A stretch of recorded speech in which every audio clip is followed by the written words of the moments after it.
मेरा नाम रीमा है। मैं अपने माँ बाप की इकलौती बेटी हूँ। मैं एक गरीब घराने में पैदा हुई थी।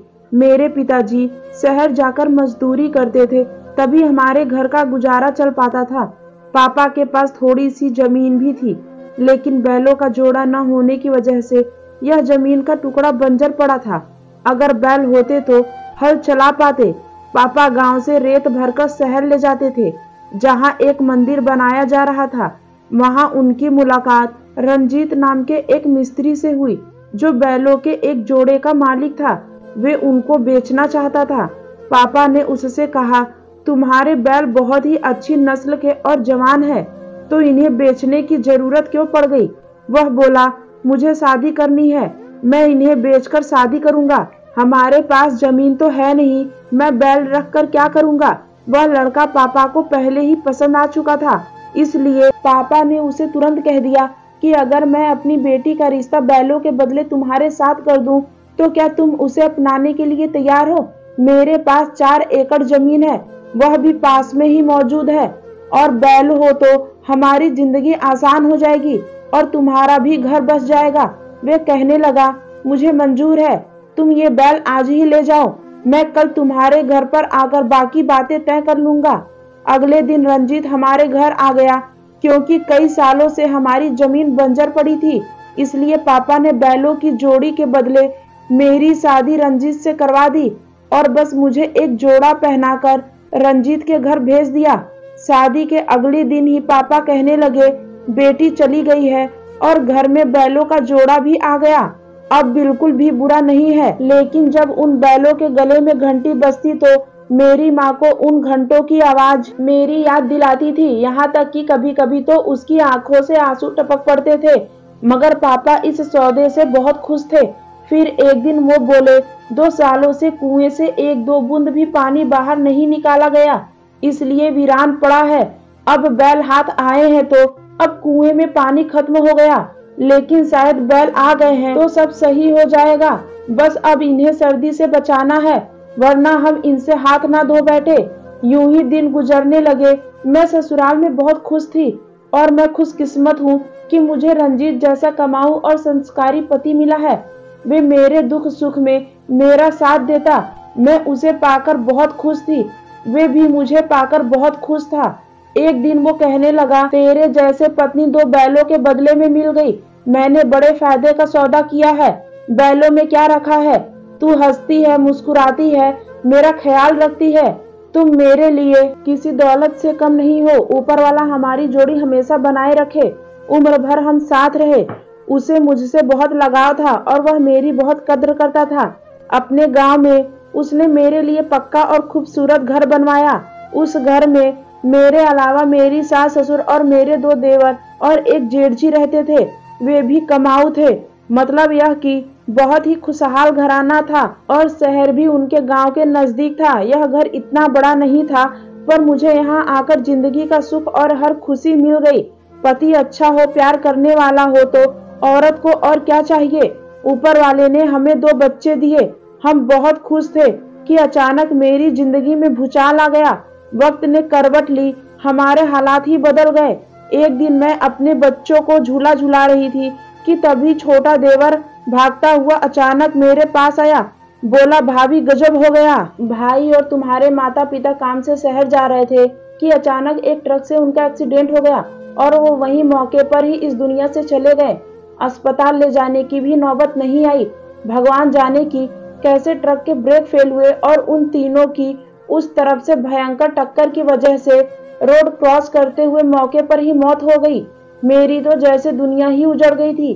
कुछ दिन ऐसे ही गम में गुजर गए। एक दिन मेरे सामने एक ऐसी हकीकत आई कि मैं दिल थाम के रह गई। वैसे तो मेरे बड़े जेठ मुझसे उम्र में 7 साल बड़े थे, लेकिन मेरी खूबसूरती उसके दिल में घर कर गई थी। मैं रो रो कर उम्मीद भरी नजरों से कभी सास ससुर को और कभी देवर की ओर देखती। देवर की पत्नी भी इस दुनिया से बहुत पहले ही जा चुकी थी। मेरे देवर ने कहा, माँ रीमा भाभी को कहीं धक्के खाने की जरूरत नहीं है, इनको इस घर से प्यार है और इनके 2 मासूम बच्चे भी हैं। पूछ लो, अगर चाहती हो तो मैं इनसे शादी कर लूंगा। बेचारी दर बदर न भटके और ना ही अपने बच्चों से अलग हो। जब यह बात मेरे सामने आई तो यह सुनकर मेरे दिल को सुकून मिल गया और बच्चों से दूर होने का भी डर खत्म हो गया। घर और बच्चों की खातिर मैंने अपने देवर से शादी करने की हामी भर ली, मगर मेरे जेठ को यह बात बिल्कुल भी पसंद न आई। उसकी गंदी सोच थी, वो मुझसे अपने जिस्म की हवस पूरी करना चाहता था। उसने कई बार मुझे अकेला पाकर टॉर्चर भी किया, लेकिन जब मैं ना मानी तो उसने मुझे बर्बाद करने का प्लान बना लिया। अपने छोटे भाई यानी मेरे पहले पति के सामने उसकी बोलने की बिल्कुल हिम्मत नहीं थी, इसलिए उसने मुझे उनके रहते हुए कभी कुछ नहीं कहा। लेकिन अब उसका दरिंदापन धीरे धीरे बाहर आ रहा था। मैं भी क्या कर सकती थी? एक औरत होकर खुद को जमाने की गंदी नजरों से बचाने के लिए एक हमसफर की जरूरत तो पड़ती ही है, लेकिन जो जिंदगी भर साथ निभाने वाला साथी था वह तो अब इस दुनिया में ही नहीं रहा। मेरे देवर से मेरी शादी तय हो गई। दिन में पूजा मंडप सजाया गया, लेकिन जैसे ही फेरों का वक्त हुआ तो गांव का सरपंच पुलिस के साथ दौड़ते हुए आया और मेरे देवर यानी मेरे होने वाले पति पर इल्जाम लगा दिया कि उसने सरपंच के घर में घुसकर चोरी की है। यह इल्जाम सही था या गलत यह तो कोर्ट तय करेगा, लेकिन फिलहाल उसको जेल जाना था, क्योंकि ये इल्जाम गांव के ऐसे आदमी ने लगाया था कि पुलिस भी उसकी मुट्ठी में थी। देवर के जेल जाने के बाद जेठ ने तुरंत अपना सर उठा लिया। उन्होंने कहा, अब जमींदार का जुर्माना भरकर ही भाई को रिहा कर सकेंगे, मगर पैसे कहाँ से आएंगे? उनकी नजर तो पहले ही मुझ पर थी।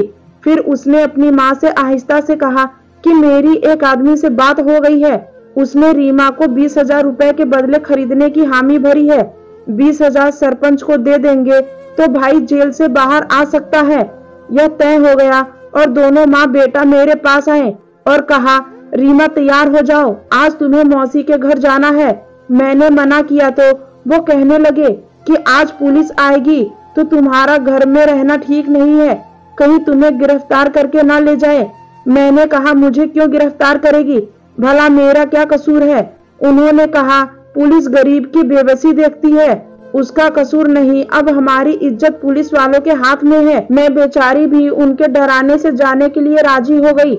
मैंने उनसे कहा, बच्चों को भी साथ ले चलो। बोले नहीं, उन्हें यहीं रहने दो, वहाँ मौसी तंग हो जाएगी। जब मैं अकेले चलने लगी तो मेरा दिल जोर जोर से धड़कने लगा, लेकिन मैं कर भी क्या सकती थी? उनके कब्जे में जो थी। हम शाम को साथ वाले गांव पहुंचे तो मैंने कुछ मर्दों को देखा जो हमारा पहले से ही इंतजार कर रहे थे। मैंने कहा, ये कौन है? तो वो बोला, तेरा सौदा कर दिया गया है, अब तुमको इनके साथ जाना है, अब तुम इनकी अमानत हो। अगर हम सरपंच का जुर्माना नहीं देंगे तो वो हम सबको अंदर करवा देगा। मैंने कहा, जालिमों, मेरे बच्चों का तो सोचा होता। वह बोला, तुम बेफिक्र हो जाओ, वे हमारे भी बच्चे हैं, उन्हें कोई तकलीफ नहीं होगी, अब तुम जाओ। यह सुनकर मैं रोने लगी।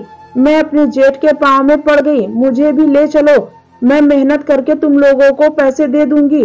मगर उस जालिम ने मेरी एक न सुनी और मुझे उनके हवाले करके चला गया। मैं बिलख बिलख कर रोने लगी, लेकिन उसे मुझ पर कोई रहम न आया और जल्दी से मुझसे पांव छुड़वाकर चला गया। तभी खरीदार कहने लगा, रीमा तुम रो मत, मैं तुम्हें कोई तकलीफ नहीं दूंगा। मैं पहले ही जानता था कि तुम्हारा ये जेठ बहुत शातिर है, इसलिए मैंने तुम्हें खरीदने की हामी भर ली थी, ताकि तुम्हारा जेठ किसी और के पास तुम्हारा सौदा करने ना जा सके और तुम्हारी जिंदगी बर्बाद होने से बच जाए। मैंने उससे गुस्से से कहा, तुम तकलीफ दो या ना दो, मेरी तकलीफ दूर नहीं हो सकती, क्योंकि मेरे 2 छोटे छोटे बच्चे हैं। मेरा छोटा बेटा अभी बस 9 महीने का है। लेकिन वो कहने लगा, अब क्या कर सकते हैं, होता वही है जो किस्मत में लिखा है। अगर तू चाहती है कि तेरा जेठ तेरा सौदा कहीं और कर दे तो तू चली जा वापस, तू आजाद है, मैं तुझे नहीं रोकूंगा। लेकिन एक बात याद रखना, तुम्हारा अब कोई सहारा नहीं है। माँ बाप और तुम्हारा पति रंजीत पहले ही दुनिया छोड़कर जा चुके हैं और अब तुम्हारा होने वाला पति भी हवालात में है। तुम्हारा जेठ मौका पाकर तुम्हें फिर से बेचने की कोशिश करेगा और जरूरी नहीं है कि तुम्हें दोबारा कोई अच्छा इंसान मिल सके। अब तुम सुरक्षित हाथों में हो। बेहतर यही रहेगा कि मुझसे शादी करके आराम से बाकी की जिंदगी गुजार लो। रोने धोने का कोई फायदा नहीं है। उसने मुझे समझा बुझाकर तैयार कर लिया। मैं मजबूर थी, कहाँ जाती। फिर हमने शादी कर ली। कुछ दिनों के बाद खबर मिली कि मेरे देवर को सरपंच के घर में चोरी करने के जुर्म में सजा हो गई। भगवान जाने उन पर लगाया गया यह चोरी का इल्जाम सच था या झूठ, या फिर मेरे देवर को अपने रास्ते से हटाने के लिए इसमें भी मेरे जेठ की ही साजिश थी। क्योंकि मैं अपने देवर को बहुत अच्छी तरह से जानती थी। उनकी आदत बहुत अच्छी थी। वे चोरी नहीं कर सकते थे, लेकिन गवाहों और झूठे सबूतों के आगे किसी की भी नहीं चलती है। मैं तो बस अब यही प्रार्थना कर सकती हूँ कि भगवान मेरे देवर को जल्द से जल्द रिहा करा दे और उन्हें एक अच्छी जिंदगी दे। मैं यहाँ खुश तो नहीं हूँ, लेकिन फिर भी ऊपर वाले का शुक्र अदा करती हूँ कि उसने मेरी जिंदगी बर्बाद होने से बचा ली। मेरा खरीदार अब मेरा आखिरी सहारा है। मैं दुआ करती हूँ कि ऊपर वाला इन्हें हमेशा खुश रखे, जिसने मुझे नई जिंदगी दी है, वरना मेरे जेठ ने तो मुझे बर्बाद करने के लिए कोई कसर नहीं छोड़ी थी। यह तो मेरी अच्छी किस्मत थी कि मेरा खरीदार अच्छा इंसान निकला, जिसकी वजह से मैं दर बदर भटकने से बच गई। कुछ दिन बाद मेरे खरीदार ने मेरे बच्चों को भी मेरे पास ले आया। अब मैं बहुत खुश थी। अगर कहानी अच्छी लगी हो तो प्लीज मेरे चैनल को सब्सक्राइब, वीडियो को लाइक करें। धन्यवाद दोस्तों।